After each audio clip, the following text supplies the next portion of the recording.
Говорим за управление на реклами в Мета и ще коментираме информация, интересна практика, ще има последователност, фокусирана изцяло върху управление на платени реклами за Facebook и за Instagram.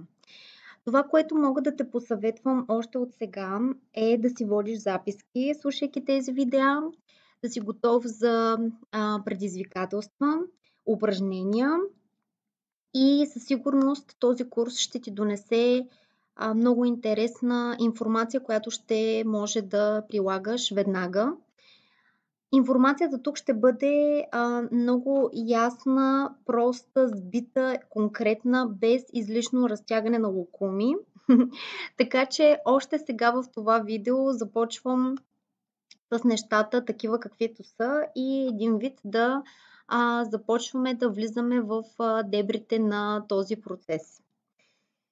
Това, което е много важно да знаем, когато говорим за управление на платени реклами в Мета, е това, че ние основно можем да работим с подсилване на публикации през страниците Facebook и Instagram. Говорим тук, разбира се, за бизнес страници, а не за потребителски профили.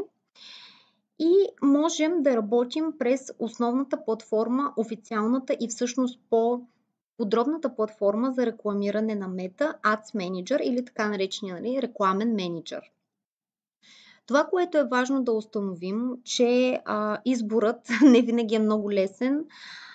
Разбира се, вие на много семинари, на много обучения ще чуете, че подсилването на публикацията във Facebook страницата, говорейки за този бутон синия Boost, вие ще чуете, че той не трябва да се използва, че това е много грешно, че е неправилно, че вие си губите времето и парите. Само че аз за пореден път ще разбия митовете и ще кажа, че това въобще не е така. Даже напротив, този бутон може да бъде изключително полезен за вашата дейност.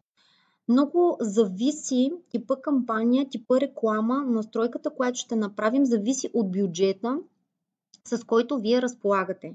В този курс аз ще показвам технически настройки, но ще говоря и за стратегически решения. Ще се постарая наистина да го направя сбито и конкретно, така че вие да сте наясно какво точно се случва и в последствие, ако искате да развивате себе си като напреднали, може да работим и индивидуално. Но аз смятам, че този курс ще ви даде една ясна основа, посока и вие определено ще знаете вече какво правите с рекламите тук, специално в Мета.